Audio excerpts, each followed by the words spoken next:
What's up, guys? This is CKX Core and Ghetto Bear, and you're watching TDC Moncton. Hey folks, it's Nick and Mitch. You find it? He's having fun with a multi-pack of gum. We've just come back from seeing Cowboys and Aliens, and I have to say this about the movie. What do James Bond, SpongeBob SquarePants, House, and Indiana Jones have in common with this movie? All the actors that either gave their voices or their own spirit into those movies have actually made it to this Cowboys and Aliens. Yeah. Now, congratulations to the people of New Mexico, because it was actually filmed entirely in New Mexico. I forget the names of the actual places, but the fact of the matter is, astounding scenery. They led credibility to the fact that it was an old cowboy-themed movie, with Sam Rockwell playing a saloon operator. As much as his character's kind of a bit part, he's a supporting cast member, he still had some of the choicest bits in it. True. The movie itself is based around aliens abducting humans, but the trailer leaves a lot to be explained, and even reading the graphic novel, which I skimmed through it, still doesn't truly explain it. It's tied in with gold, and it's tied in with human beings being studied, I think. Yeah, there's a whole lot of plot holes and unexplained stuff in this movie. Yeah. Now, there is a few things that we have to come into the movie. Granted, plot holes notwithstanding, the lines were well written. The dialogue was actually quite there. The special effects and the animatronics were actually quite well done. In fact, better so than most. And we got a good look at the aliens compared to some of the other alien movies we've seen in the past. And they're about as pretty. Yeah. And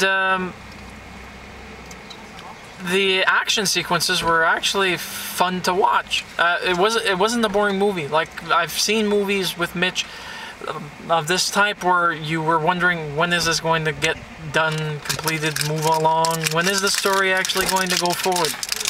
Yeah. Yeah. We watched movies together, but we're looking at our watches. Is this over yet? Can I go home now? Yeah. So, this movie actually has, it's an almost 2-hour running time.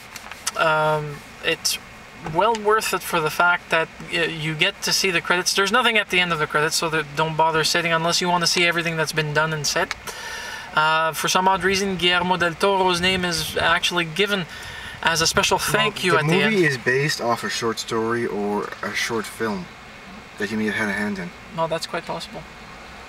Quite possible, but there's a lot of people in there that supported the actual movie. A lot of people that you know, like Clancy Brown, that you've heard of. He does the voice for Mr. Krabs and SpongeBob SquarePants.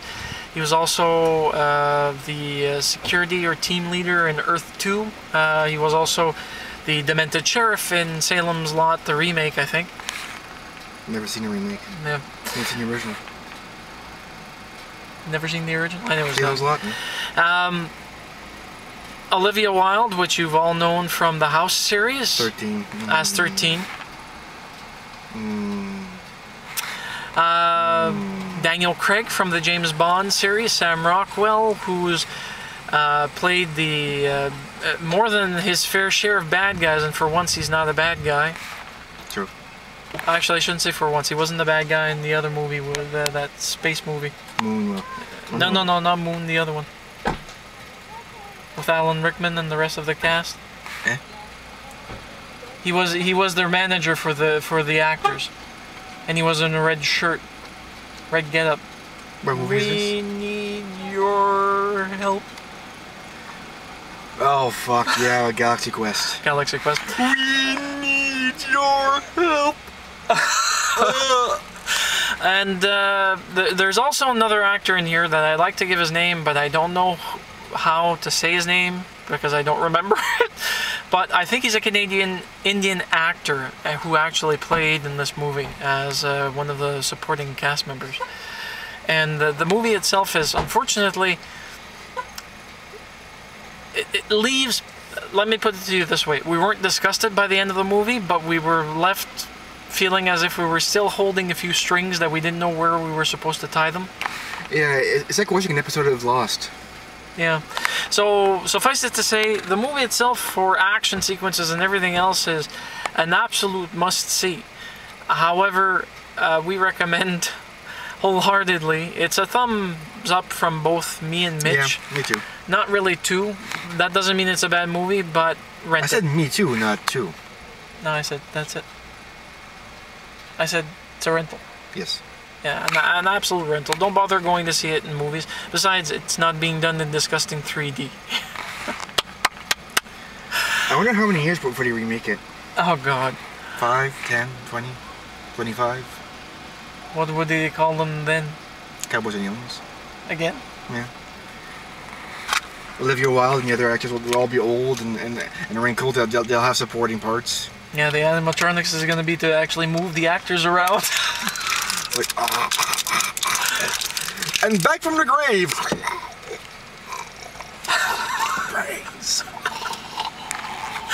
Anyways, folks, that's our review for Cowboys and Aliens. This was Nick and Mitch. Have a nice one.